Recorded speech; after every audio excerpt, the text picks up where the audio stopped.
Okay. We'll convene the work session with the Board of Health. Sorry about that. Work session with the Board of Health, and this is regarding the COVID-19. We are going to unmute all the Board of Health members, including Chair Tom Beschen. Tom Berger will be unmuted. Patrice, oh, they can unmute themselves. Okay, my apologies. Patrice Lambert, of course. Also, Mary Rose Corrigan will be able to unmute herself. Is there anyone else at this point? All right. So I will turn it over to either Patrice or Tom to get us started. Okay. Sure. Go ahead, Tom. I'm sorry. Yeah, Supervisor Baker, this is Tom Beschen. From the looks of the attendance, we have a quorum for the Board of Health, so just for the record, there is one person I see that may be muted, and that is, okay, I'm going to Tim's iPhone. I believe that is Tim Daly, so yes. Okay, so we do have a quorum. All right, so I will turn it over to Patrice and Mary Rose. The first thing on our agenda today was to provide an update on the testing. And with that, I will turn it over to Mary Rose. Everyone should have received her handouts from Ed over the weekend. And I would also say that I believe Stacy Killian and Tom Berger are online. The four of us are, again, the Incident Management Command Team. And Mary Rose had worked with the testing site, so she had volunteered to give the presentation today. So thank you, Mary Rose. I'll turn it over to you.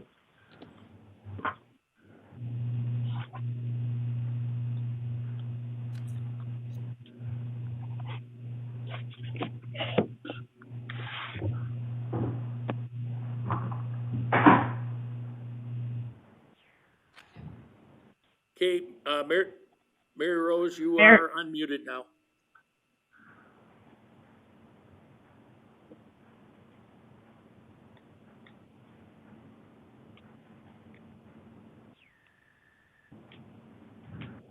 Mary Rose, can you hear us?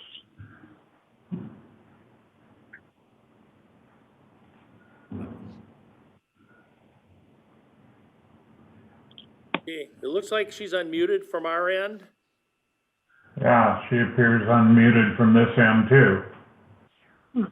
Once in a while, I mute myself. I don't ever hear anybody complain about me being muted, but if we are waiting for Mary Rose, we could go to someone else until we get her straightened out. Sure. I can just give the updates that we've had over the weekend. We are now up to 35 cases. As you probably read the governor's press conference or press release yesterday. And now that brings a total of 1,587 positive cases in Iowa. And with the negative cases in the state of Iowa at 16,005. And the governor will be doing her conference call once again at 11 o'clock today. And again, that's Monday through Friday, all at 11 o'clock. Okay. Berger, did you have any update with the PPE? No, just that some procedure masks and regular form to all the long-term care facilities and medical facilities, so we're working on processing them orders. Okay. Patrice, this is Diane Pate Freiberger. Hi, Diane. Yesterday on the data that the governor had addressed the numbers, it said that there were 77 cases in Iowa reported positive yesterday, but that there was going to be a new reporting system or a new timing of the reporting system. So it may not have been the total number. Were you informed of that? I know that they're working with the private labs, and I also the Mayo Clinic is still doing the testing as well, and that they are, along with the hygienic lab, I'm sorry. But I do know that they are trying to get a reporting system done on a quicker basis. And then as the hospitals in the state of Iowa are given their own testing region, that they're working on that as well to get those numbers out as soon as they can. But the testing region, I believe, will be in the hospitals within the next 2 weeks. But I'm just now, Diane, looking at the IDCH map, and it does have Dubuque as 35 cases. So. Thank you. And if I hear of anything, I'll let you know. Hey, Okay. Patrice, Dave Baker, and this is a citizen phone call concern, and I don't know how to we get this to the governor. I don't know if you and the team are active in those press conferences with the governor, or just in listening mode. But I had a Dubuque County citizen express a concern, and I'll just read verbatim. Why does the governor keep saying that it's okay to congregate in groups of 10? I believe that goes back to one of her social distancing components, but I'll check it, Dave, and I'll let you know. I'll pull it up and see if I can find it. Okay. It was either 8 people or 10 people, and I do know it was relating also to the restaurants and places that were closed, but they were open for pickup, and they could only have the 8 to 10 people in an establishment picking up their food, I believe. They could not have more than that at that time. But I will be glad to check up on that. Okay, and then if you want, I can give you the name and phone number of the individual. Because I think that what she's hearing is the governor encouraging groups of 10. I don't think that's her intent, but that was a concern expressed, and so I'm sharing it with you. Sure. Please do email me. And I do not believe the governor encouraged. I think it was more of a discretionary that no more could be in one site at the time. But I don't think she was encouraging that number. But please do send me that, and I will respond, Dave. All right. Thank you. Mary Rose, are you on now? I changed the number, Nathan, so you probably didn't know that where she called in. Good morning. Good There you go. morning, Mary Rose. Good morning. Good morning. My name is Mary Rose Corrigan. I'm the public health specialist for the city of Dubuque, and I'm going to give you an overview today of the community testing plan that's been worked on over the past few weeks. So just to give you a framework of where I fit into this is we have our public health incident management team, which consists of Patrice from the County Health Department, Tom Berger, EMA, myself from the City of Dubuque, and Stacy Killian, who's the VNA director. And we also have a ongoing Dubuque County Health Care Preparedness Coalition and a steering committee for that coalition, which has been active for many years, working on just these preparedness activities. And our steering committee consists of the Public Health Incident Management Team and representatives from the both hospitals, Karen Boston from Unity Point Finley and Tilly Frumelt from Mercy One. Now, the healthcare coalition, the broader coalition, includes quite a few stakeholders, including all the healthcare providers, long-term care providers, schools, pharmacies, child care, higher ed, a lot of different community sectors, which we keep updated and meet regularly with. So that kind of provides you a framework of how we all fit together in this planning.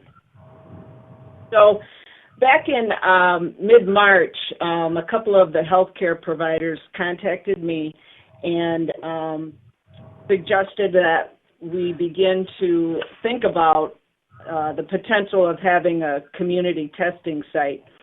So based on that, on March 16th, I assembled a meeting with the local healthcare community that included representatives from the City of Dubuque, Crescent Community Health Center, Unity Point Finley, Grand River Medical Group, Medical Associates, Mercy One Dubuque, Advanced Wellness Center, and Stacy Killian of the Visiting Nurse Association co-facilitated the meeting with me.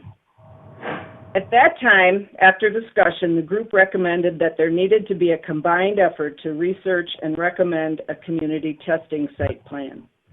So over the past several weeks, a smaller subgroup of that large task force representing local healthcare and city staff worked on developing these recommendations.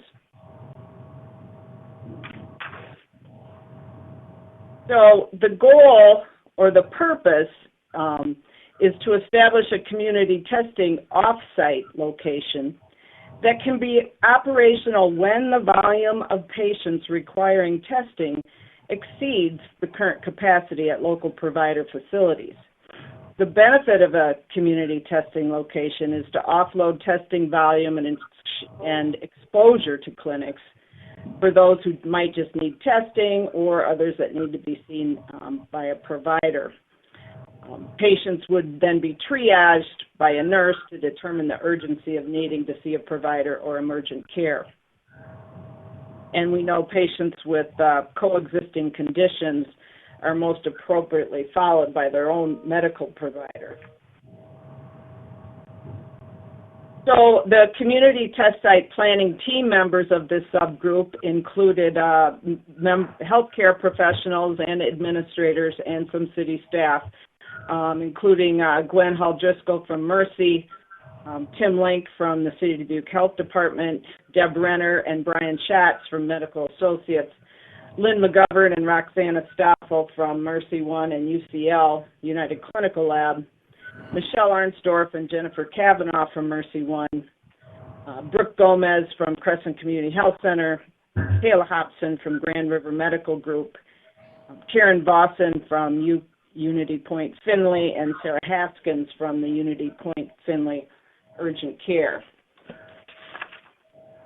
So just so you know, too, that all the major primary health care providers in Dubuque are currently conducting screening and or testing outside of their facilities, and these are a couple examples. That's the Medical Associates East Side site and the Crescent Community Health Center site. And this was done quickly as an infection control measure for the clinics. So the team members looked into several other communities to gather information about community testing or Fury sites, and a Fury site refers to a fever or upper respiratory infection site. And they looked at some examples that were up and running at Mercy One, North Iowa Medical Center in Mason City. They also looked at Cresco Medical Center, Mercy One Clinton, and then within everyone's own facilities and experience of dealing with the outdoor test screening sites, and of course the Iowa Department of Public Health and national resources. The group also knew it was important to be consistent with the Center for Disease Control priorities and the state hygienic lab priorities. Now, we know that if tests from the state hygienic lab are used, they have to focus on hospitalized patients, older adults, or those over 60 with fever and respiratory symptoms or other chronic medical conditions, or any person of any age with a fever or respiratory illness who lives in a congregate setting, such as a long-term care facility, et cetera. And then, of course, healthcare workers. So that still is the criteria for the state hygienic lab, which is being modified gradually as test kits become available. And then, of course, the CDC testing criteria of outlining priorities in different groups, basically aligned with the state hygienic lab criteria for the most part, with the non-priority group of individuals without symptoms. So a little bit about the site selection. There was a group of city staff who worked on this, and they're individuals who normally work with site approval for special event permits we grant for festivals and other events, so they're used to dealing with site logistics.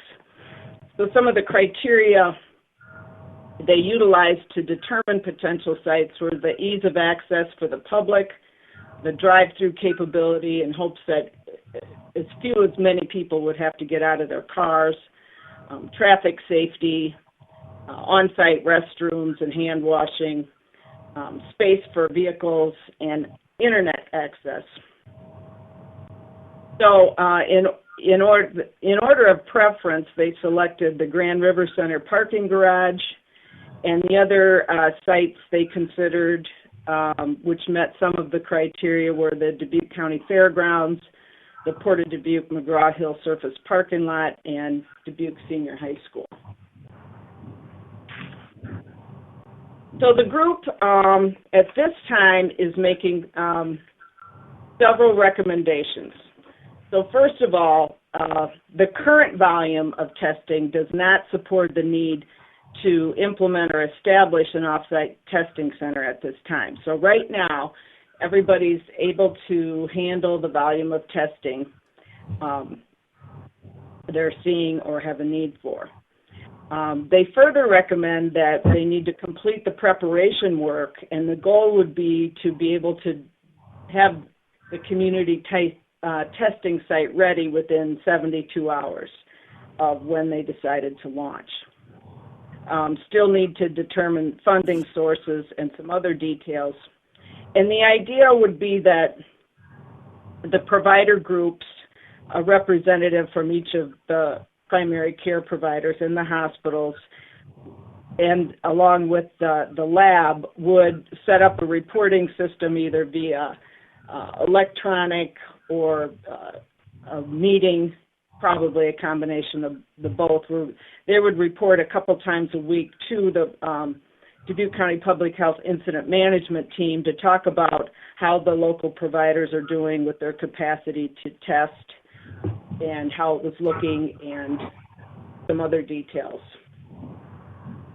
So the potential funding sources are pretty much basically the ones that Patrice and I are aware of, and those include the Dubuque County Board of Health or Health Department COVID-19 funds, which the Board of Supervisors has set aside. Also Dubuque County Community Development Block Grant funds, which ECIA administers. The City of Dubuque also has some CDBG funds and potential other funding sources.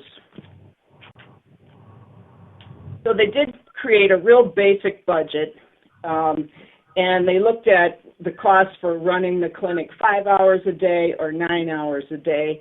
And I think based on the latest conversation, it seems as though they would shoot for the 5-hour-a-day testing site. Both of those have some fixed costs for setting up the site, as you can see.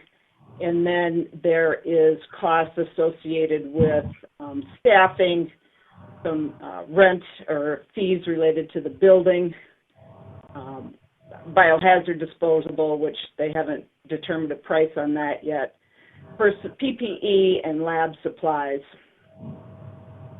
So these do not include public information and educational materials that would be necessary to explain the site and those things like that. But it's basically around $9,000 a week, and it's a high-level budget at this point. So with the continued planning and preparation, the group wants to select a clinical lead, ideally a nurse practitioner. And we are still waiting to get some more feedback from the stakeholder groups on what staff that they can give to this process ahead of the setup in order to help with the preparations.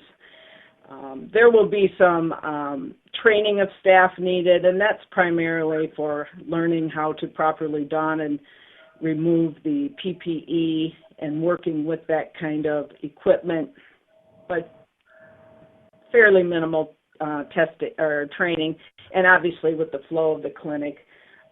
Preparing the testing site, which really won't take a whole lot since none of these sites proposed are being used for anything right now, basically, and get the necessary supplies. I think we do have a startup supply of PPE and then just the electronic computer system set up for recording all the patient information, those kinds of things. And of course, overall is closely follow our local, our county, state, and national numbers and trends so that we can plan for, at least theoretically plan for what's to come here locally. So the community test site launch criteria in broad terms is based on the testing volumes of the local primary care providers and the hospitals, the testing supplies available, and UCL has indicated they've set aside test kits for the community test site, the provider capacity, as I stated, and then the overall COVID-19 epidemiological profile that, the state puts out and what's happening nationally. And as we develop the system for each provider reporting to the incident management team weekly, we can kind of keep a handle on all this. So that is an overview of kind of the process that was used to develop the plan and where the providers see it sitting right now as kind of like, okay, we've got a good plan. We need to do a little bit more work to make it ready to go. But right now, everybody's handling everything within their own facilities. But we do need to have this ready in case we need to launch it. So, Patrice or Tom, if you want to add anything, Stacy, or we can answer questions from the Board of Health right now. Sure. This is Patrice, and I just have two real quick things. I know Gwen, being the chair of this committee, has already made contact with Tom and I regarding the availability of PPE. And also, Mary Rose, I'm just wondering, would you want to mention about Crescent's award that they just received last week? Oh, yeah, thanks for reminding me, Patrice. I included a copy of the media release that Crescent Community Health Center did regarding their federal funding award from HRSA. HRSA is the Health Resources and Services Administration, and that is the federal entity that funds community health centers around the country for part of their funding. And they did receive $670,000 to put towards COVID-19 response, and they want to dedicate part of that money for testing. And the way Crescent sees it, and there's details to work out, and they are working on reviewing the fine print of their grant award, of course, but their goal would be to serve the uninsured and underinsured citizens for testing and evaluation, and hopefully even beyond their own patients, so that the underserved population could have access to the testing also, and not be a cost burden on the other primary care providers. So that's in the next couple of weeks. Crescent is going to be working on gearing up to do that evaluation and sampling for testing also. So hopefully they can be on board here soon with more capabilities. Thank you. And I know, Mary Rose, you and I also looked at the funding component, as you had mentioned. We had looked at if we could possibly get addresses of the people coming into those sites, that maybe we could look at utilizing the CBD grant dollars. But we do have the proposal for the cost. So if we do need to utilize, which I'm sure we will to some extent, the Dubuque County dollars, we will utilize those dollars as well. But again, we're looking at other funding streams as well.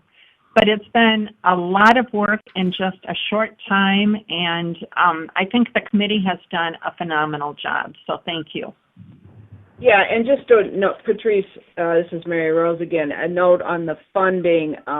It's my understanding, at least for the city CDBG funding, is that it's kind of the funding of last resort, but it is available. The city's kind of set aside or planned to use CDBG funding for testing and housing if the need arises. Thank you. Tom or Stacy, do you have anything else to add? I do not. I believe Stacy was on, but maybe she's not muted. Or maybe she's muted. Okay. So with that, Mary Rose, do you mind if I open it up for questions for you? No, that's fine. Does anybody have any questions for Mary Rose regarding the testing sites? This is Diane Pate Freiberger. I'm a Board of Health member, and I do have a question. One is, last week when we asked Patrice to find out the number of test collection kits in Dubuque County, she checked with both hospitals and got the number of 1,000 at each of those hospitals. Since then, we have received information from our medical liaison that it's actually a different number than that. Do you happen to have a handle on the number of collection kits that are actually in Dubuque County? Right. I did do some clarification of all those numbers being communicated, Diane, and the United Clinical Lab has created 900 collection kits for the community testing site currently. That's what they have set aside. They have the ability to make a lot of other, thousands of other test kits with the supplies they have. And that's the test kits for everybody, so each primary health care provider and the hospitals. And it's also the testing supplies for all kinds of respiratory panels and other lab tests. So I think that number around 18,000 was flying around. And that's the supplies they have on hand that they could do if necessary. Right now they have 900 ready for the community testing site. And then, of course, there are primary care providers who are, daily getting different test kits from the private reference labs, and sometimes even the healthcare providers can't predict what they're going to get from LabCorp and those places. So it is a little bit of a moving target for the primary healthcare providers too. And again, thank you. I was just going to say, and again, Diane, those collection kits are used for other ailments as well. And that's, anything basically with a panel of the upper respiratory infection. So they did share that as well. Thank you for the clarification. I have one other question related to this, and what I'm understanding is the remote site is still in the planning stage, and that if we got a surge, or if the institutions that are currently providing the tests or taking the tests from patients, it would take 72 hours to set it up, and I understand logistics related to that. But from what I'm understanding, it's still a lot of planning, not ready to act. Am I correct in that? Well, I think the points I made about some identifying the lead staff and doing some training of the staff that would be functioning at these sites, yes, I think the training would be fairly minimal. We do have a lot of, Glenn and the team have worked up a lot of the details in terms of the behind-the-scenes things, like they have admitting forms all ready to go, and the patient flow forms, the phone screening workflow is laid out, the lab workflow is laid out, and so I think they've got a good jump start on those detail things, including some of the forms that would be used with appropriate codes on them. So the biggest things are identifying that lead staff, and now that the broader healthcare task force has been looking at the plan, the tricky part is identifying the lead staff who, a lot of staff have the ability to devote to this now, but it will be ever changing as and if the numbers increase at our local sites. So we may have to develop dual roles for those clinical leads, and I think that's one of the first things the providers will be offering up. And as a public health incident management team, Patrice and Tom and I have also talked about other groups of nurses within the community that could potentially help staff the site in various capacities. So we are, now that we have the framework ready, we can be a little bit more specific in our request to some of these other healthcare workers. Yes, so there is some more work that needs to be done in setting up. And we also believe that in all reality, you know, and as we communicate several times a week with the providers in the lab, we're going to have more lead time than 72 hours, because we're going to see things increasing and building. And so, you know, we say within 72 hours, but a lot of that staffing issue will be worked out before we get to that 72 hours as we watch the trends. Do you happen to have a time frame on that?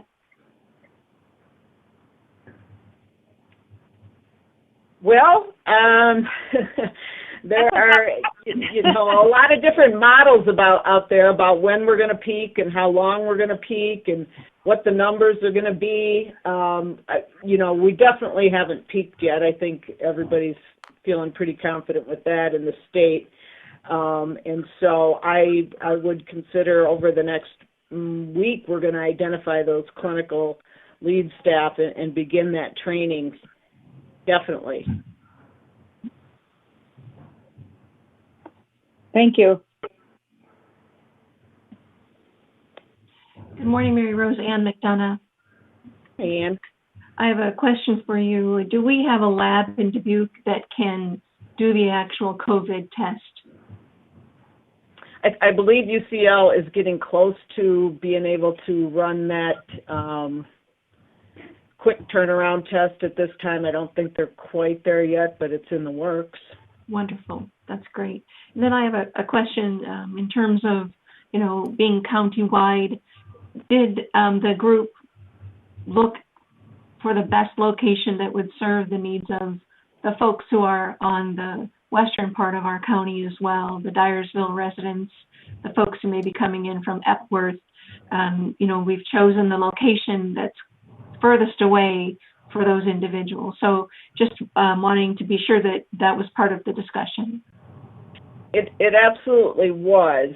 And You're right. It is at the most eastern part of the county. One of the things I guess we can remember too is that most people from the area are doing most of their health care in Dubuque when it comes to actually seeing providers or getting lab work done. There are a few outlying clinics in the county. That's very true. They serve kind of as some primary sites too. The fairgrounds was considered heavily, but just because of the current conditions there, because they're in the buildings, they're all being used for storage. And it seemed a rather daunting task to empty them out and get them ready for a test site was one of the issues. And then the other, and when we also looked at, we would possibly have to have tents at the other site. Whereas if we use the parking garage at the Grand River Center, the tents, you wouldn't have to rely on them. And we know that April can, and spring can fluctuate a lot in weather. So that was one of the beauties of the Grand River Center, not having to rent or set up or rely on tents. Some of the other communities did struggle a little bit with the early days of the tents. When people are given the green light to go to the community test site for evaluation and testing, they'll be given directions on how to get there. And, we'll work real hard to make sure they understand where it is and the proper route to get there. The other thing to remember is that I know sometimes when we think about a community test site, we think that it's going to be where people can just go and line up and get testing. And that really won't be the case. You'll still have to call your healthcare provider and give your basic information, and it'll be determined whether you're appropriate for testing, given the conditions at the time. And so we know that those conditions and test site criteria can change, and so we'll have to keep that in mind too. Thank you, Mary Rose. Sure.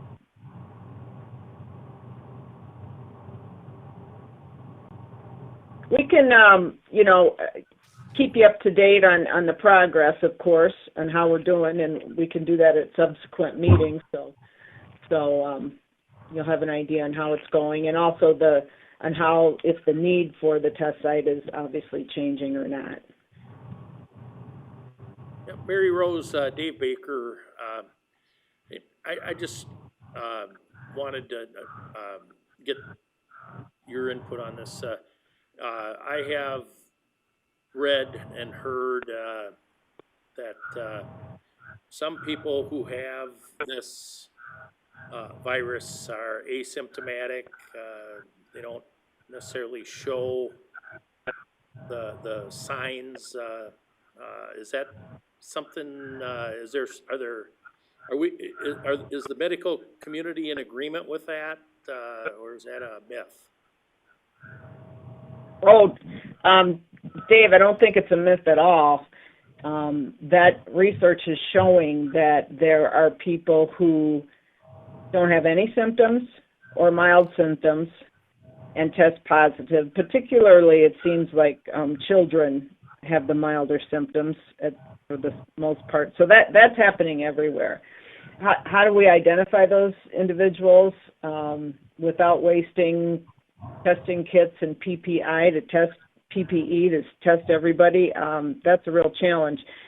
And we also know that some people are capable of spreading the virus more than others, and that may be due to genetic makeup or the amount of viral load in their system. That's another moving target that's kind of being learned in the research and as we look at all the data from the other countries. So, and then finally, the thing to think about is that if you are symptomatic and you get tested, and let's say the test is negative, it's still recommended that you isolate because your system may not have registered or been able to make that test turn positive, at that time, and it may turn positive in a day or two. So that's why symptomatic people, regardless of whether they have testing or they test positive, negative, are still recommended to do the isolation for either the 14 days or from those criteria from past the date of their symptoms subsiding. So, yeah, it's true, Dave. We don't have an easy solution for it, though, I don't think. And we don't have numbers on, like, what percentage of the people are asymptomatic yet to even do any modeling on that. I don't believe that I've read anyway. That, Mary Rose, that kind of leads to my next question, I guess. And I don't know if you've had discussions with Mayor Buell, but I have been getting calls from people who work in, for example, manufacturing setting, where it was either confirmed or rumored in that somebody disappeared and was under quarantine, and I think people surmise that it's that they've been diagnosed positively, and we have I know that health community, IDPH has, and the CDC have the standards for testing, but there's, I believe, some lag time, and in that lag time, people are asked to go back to work where they either know or believe there was somebody with a positive diagnosis who may have spread the virus, for lack of a better term, or been contagious. I've had people call me scared to death to go back into work. And if it's, if we have, some people don't show signs of, temperature, whatever, they're asymptomatic. What do we tell them if we're not testing them? And should we be expanding the testing to include those who may have been exposed, at a workplace? Again, that I don't think that, I don't know that you all are getting the calls like I am, and I believe Mayor Buell and I have discussed this. So, what are your thoughts on that? Are they just are people out of line being concerned, or what? As a health care professional, what do you recommend? Well, Dave, they're definitely not out of line being concerned. The concern is real, and there is a fear factor for people, and part of it is because there's so much we don't know. But so part of this gets into the whole contact tracing, which the VNA and the public health nurses are doing. But that only happens when the positive case is identified. Then it gets a little easier, and there's specific criteria for what constitutes an exposure versus no exposure, based on where the person lives, works, where they've been, spent time, all those kinds of things. So the VNA can assist with handling that part. Prior to knowing the test results, or even be assured that the test results won't change if they are negative, the worksite really needs to have some policies in place, and the state has come out with some more guidelines for business and work sites, in that what are they doing to help assure that the person who, first of all, may be symptomatic doesn't come to work at all, or if they do, they're stopped at the door. So pre-screening measures, those kinds of things. And then what do they do to help facilitate social distancing and cleaning or infection control practices within the facility, and even the use of the non-healthcare worker mask type things may help. And we know those masks are really help to prevent the person from spreading it versus obtaining the virus. So work sites can do a few of those measures to help limit the exposure or potential exposure. The problem with testing everybody who may have been exposed, and like I said, the VNA does have specific criteria for determining when exposure is. We get into a lot of these what ifs, and sure, you could get the person tested, but that means they're negative for a day. And as we've had community spread here now for several weeks, it really doesn't provide any more absolute assurances anyway. I think the first time a work site experiences a positive case, it's a huge wake-up call, and if they haven't already done so to get some policies and procedures in place, they do so in a hurry. But there isn't, it is not, at least according to the criteria and the recommendations, appropriate to be testing unknown exposed asymptomatic individuals. I don't know, Stacy, if you want to add to that regarding the contact tracing and how that plays out once you do know a positive. Stacy, around today?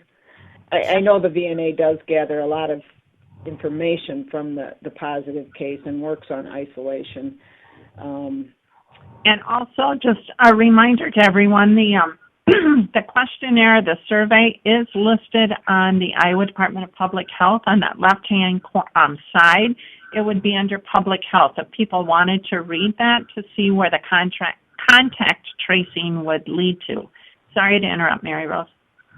No, and I haven't had time to read the new guidance for work sites and businesses yet, but there is outbreak guidance on the Iowa Department of Public Health website. Now, I realize, in manufacturing, and especially if they are essential workers for, critical manufacturing items that need to be at work, doing some of those social distancing or work from home options, staggering work breaks, and trying to increase separation as much as possible is a little bit more difficult. But I think it's being recommended now that employers take temperatures and assess for cough and difficulty breathing and respiratory symptoms at the beginning and end of every shift. And there is some guidance on how to do that. So I think if everybody starts to do that more proactively, it may also help and to dispel or to decrease a little bit some of the anxieties out there. And that guidance just comes out like last Thursday or Friday, I believe. That was on Friday, I think. Thank you.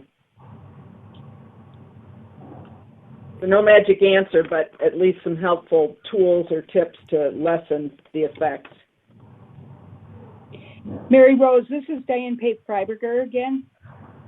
If we wanted, I understand that they can use those 900 collection kits to make more. Is there a way that if we needed even more than that possible 18,000 of purchasing them, do we have requests into the state? Like the governor has been saying that she every day asks for more from the federal government. So that, number one, we could take those potentially positive cases out of our emergency rooms, except for if they require care where they're going to be hospitalized. Try to contain the virus away from the hospitals. And the other thing would be is with those workers that are exposed, possibly exposed, and we're taking all the information from them, that would give us the opportunity to be able to test them and maybe alleviate some of their concerns. And unless we have more testing done, we really don't know where our immunity is, our herd immunity possibly, before we start opening up the economy. Right. Well, a couple comments or thoughts on that. First of all, the hospital ERs aren't seeing very many people for this issue and doing very many tests themselves. They're probably doing the least amount of testing. So in that regard, it shows that people are, the ones who are seeking testing or symptomatic are going to their primary health care providers and keeping it out of the hospitals, which is good. And the ER, the emergency departments also have those off-site outdoor screening areas too. So that's a good sign there. In terms of, I think the healthcare providers we have are getting, they're getting what they get. Of course, they all want more, but especially from the private reference labs, they're getting, whatever they'll send them basically. And as they have, and as UCL has been ramping up, United Clinical Lab has been ramping up here with preparations for the on-site rapid turnaround test and creating those kits. We do have some more capacity and are ready. Now, the testing of those asymptomatic people, the guidelines still say that they're on the lowest priority at this point.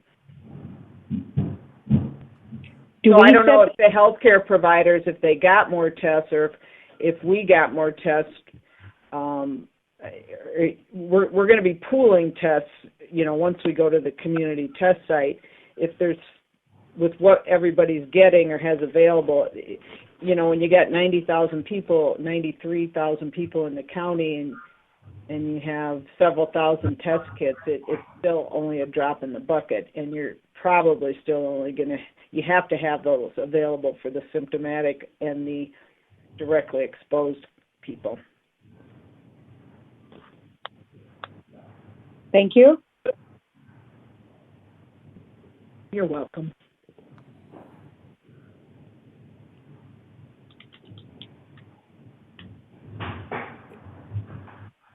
Thank you. Okay, thank you, Mary. Thank you, Mary Rose. Very informative. You're welcome. It was a team effort, let me tell you. Yeah, yeah. We're certainly not through it. No, certainly no time to let our foot up off the gas. Okay. Tom Besson, anything else? The only other thing that from the Board of Health that we'd like to report on this morning would be the mask team. And I don't know, is Susie Stroud on the line? Tom, I do not see Susie, and Diane Heiken was going to report for Susie. Apparently they're having issues with the internet in certain areas of town. Oh. And Diane's been driving around trying to find remote sites to be able to call in. Every time she gets connected, she gets disconnected. So I am technically not even on the committee. I've just been in on their meetings and know what is going on with the masks. If you'd like me to report, Diane just joined, so I'm not sure if she can report at this time or not. Okay, I see that Diane Heiken is connecting to audio. So Diane Pate Freiberger, if you've got something to share, please share it. Okay, thank you, Tom. Last week, the mask team had met with yourself and Ed and had some discussion. And then on Saturday, we had another discussion, and that we included Taj from Dubuque Community Schools. And he would be a person that is in connection with a large volume of individuals in the Dubuque Community School District. so he could distribute masks through that site. The biggest goal that we have right now for the masks is get education out to the public, when they should be using masks, how they can make them, and if they do not have the mask available, like with household items, like maybe a towel, that kind of a thing. And we also have a goal of not spending community dollars if we do not need to do that. Because we have a lot of people in the community that are sewing, making masks all the time. And our first goal is to cover the food service workers, the ones that are distributing the food to the children, to the elderly, and preparing those foods. And then, so a system has been set up now with Taj for masks to be dropped off to him. And there are other sites that we have available in Dubuque County where masks can be dropped off. The city of Cascade, I talked to their clerk at the city of Cascade. They make contact with a friend of mine who is going to make masks for anyone in Cascade that wants them. And so we know that Cascade is being covered, and that Project Rooted is delivering meals to different sites in the county. They will also be taking masks out to those work sites to distribute those. So a friend of mine is at Dubuque Mattress as we speak. Jade, are you on? Okay. A friend of mine's at Dubuque Mattress right now. He said that he would pick up all that they have made right now, and we can get them to Taj so that the workers can be covered today. I do not know what kind of an agreement we have with the county, between Dubuque Mattress and the county, but the question was if we have a contract with the county or not. I know that it has not come through the Board of Health or through the Mass Subcommittee, but the owner of Dubuque Mattress is inquiring whether they need to invoice these or not. And I know that we have not approved any funds, okay? Or at least it hasn't come to us unless Tom Beshen was in on conversation there too. This is Ed Raber, and I'd be happy to provide an update there on that. Please, Ed, yes. Thank you, Diane. I think you really touched on the things that the committee worked on Friday morning.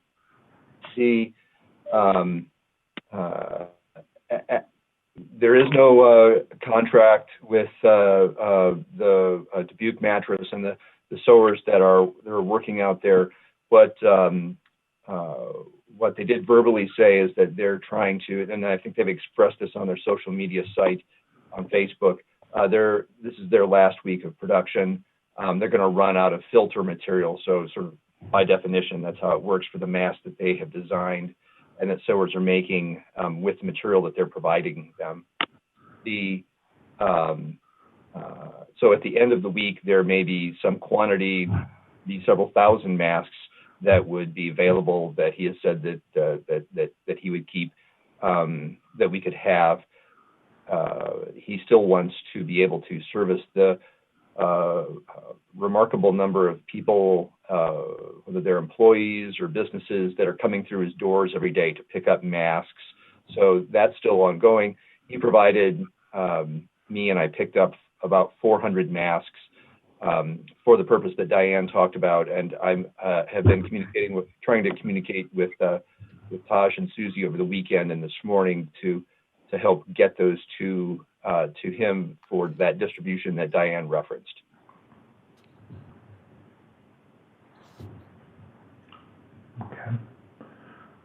Okay. So Ed, you will talk to him about this invoice that he is. No, there's no invoice. Yeah. Okay.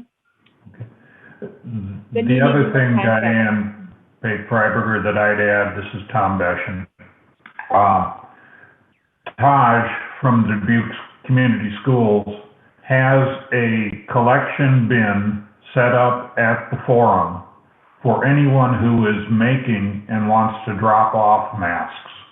So that if you know someone in the city of Dubuque or the county that is making masks and doesn't have a source for them, that is where they can be dropped off, and from there they will go into the hands of the people who are distributing meals.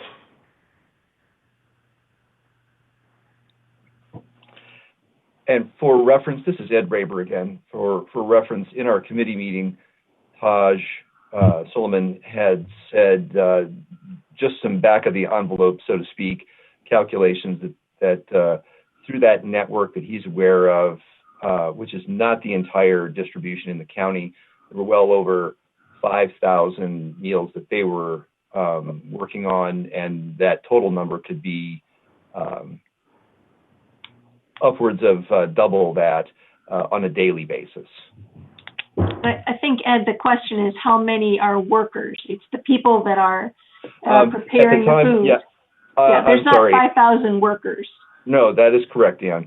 At the time, Taj was not sure what that number was. He even hesitated to say, but thought that the 400 that we procured just picked up would be a good start for that, if not completely doing that. He doesn't really know, or he did not know at the time. Right. I guess I'm still unclear after speaking with you and listening today.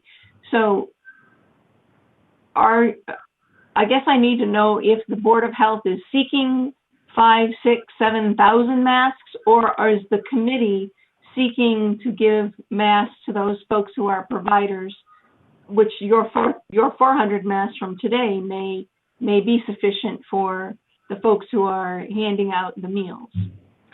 I think that what Diane had said, let me just step through that again. I believe that Diane was correct in what she said. The first priority that the committee had was making sure that those people that are just volunteers, generally handing out meals or delivering meals, we wanted to make sure that they had access to masks and were encouraged to wear them. And secondly, that information would go with masks, out with masks this week, and Susie and Taj were working on some language that would end up being a flyer that could be handed with those meals that are handed out this week, that would explain how to make your own masks.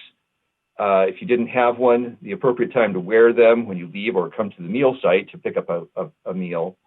And also that to the extent possible, if there were masks that became available that were donated through the community, whether that's through a particular point or other people, that there would be drop-off points, and that if they dropped them off at the forum, which is where the school district administrative offices are, or any of the other places that end up being a site, whether that's in Cascade or otherwise, that the organization would be trying to provide those to people coming to the meal sites if they still did not have another viable opportunity for covering their base.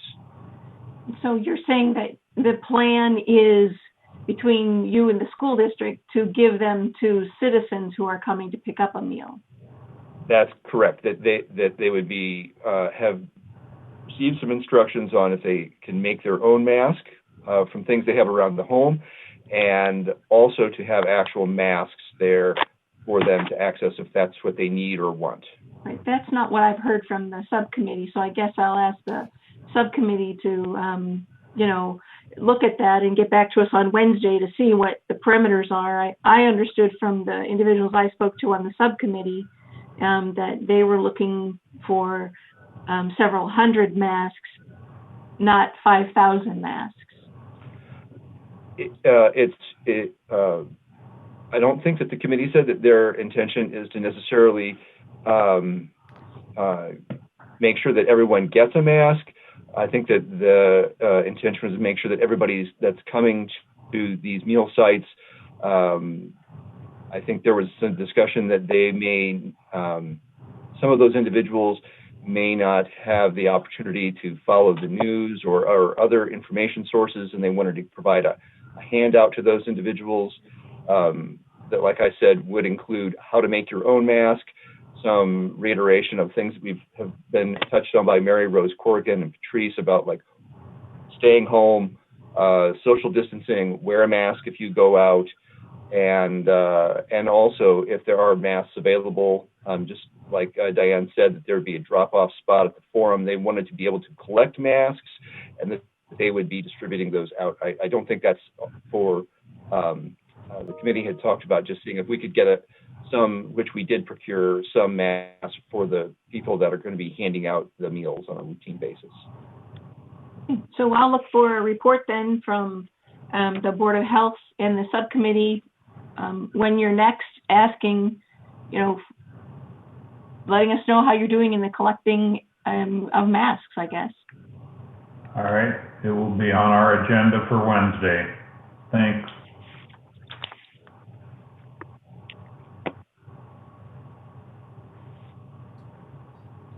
Okay, other questions? Tom, do you have anything else on the Board of Health side? Those were the items we wanted to make sure that were covered today. Thank you, Dave. I do have two other questions, Chair Baker. They're coming in from folks. I have something from Diane Hyken that she wanted to ask. She's texted me. And the question was for Mary Rose, I think, if Mary Rose is still with us. Yes, I'm still here. The question from Diane is if the medical community is going to consider a more aggressive testing algorithm than the one identified by Iowa Department of Public Health or the CDC. Is our local medical community looking at a more aggressive testing criteria, or probably in this case it's more open algorithm? I haven't gotten that feedback yet, but they, the stakeholders for the testing community test site group are still giving me that feedback, so that is not something they have mentioned at this time. She's referencing something coming from Woodbury County that has made some progress with regard to that. Maybe she'll follow up on that, or someone can look at, maybe she could even contact you directly. She's not going to be able to get to this meeting today, it looks like, to be able to join in. And another question. I may have gotten that forwarded to me. I'm not sure. We get a lot of stuff, but we can take a look at that. Yeah, and then another question. I don't know if Diane had this, but do we have the rapid testing machines? Have they arrived here? You talked about the ability to do some more rapid testing when UCL comes online, United Clinical Labs. Can you be more specific what you're meaning about the more rapid testing?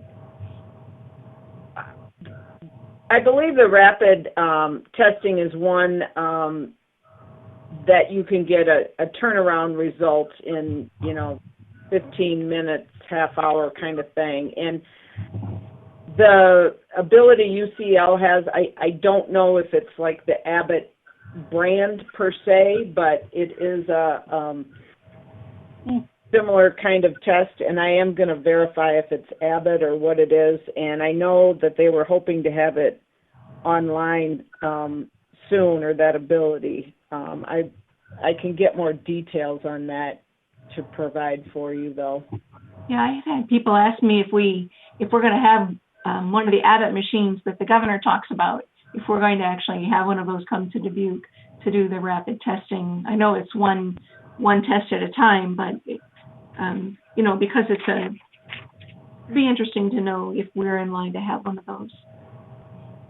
Right, and I just want to make sure that we're talking about the same things with UCL before I, correct, verify Agreed. that. So I'll do some double checking on that. Thank you.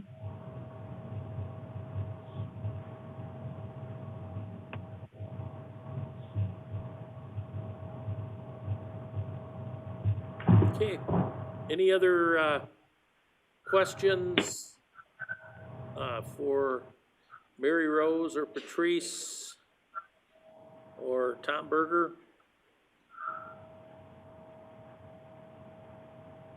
Okay, hearing none. Do we have anybody raising a hand?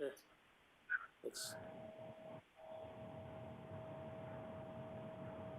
Okay. Thank you, Mary Rose. Much appreciated. Patrice, Tom, thank you all. You're welcome. Oh, Well, and Wednesday, we are scheduled for 10 o'clock. Is that continue to be okay with the governor's schedule? Checking right this minute. 10 works for me, Dave.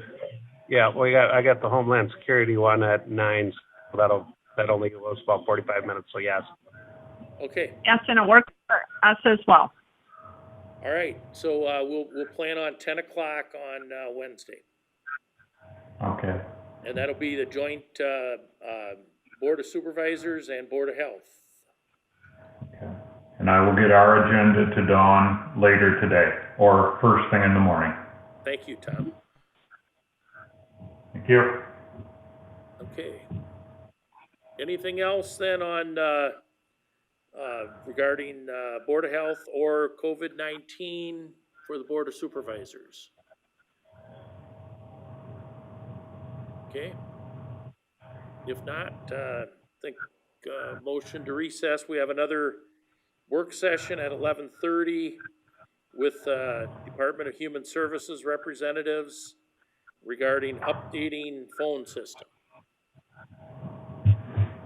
So, I'll make a motion to recess. Motion to recess till 11:30. Okay. And I will second that. Motion made and seconded to recess till 11:30. Any discussion? All in favor signify by saying aye.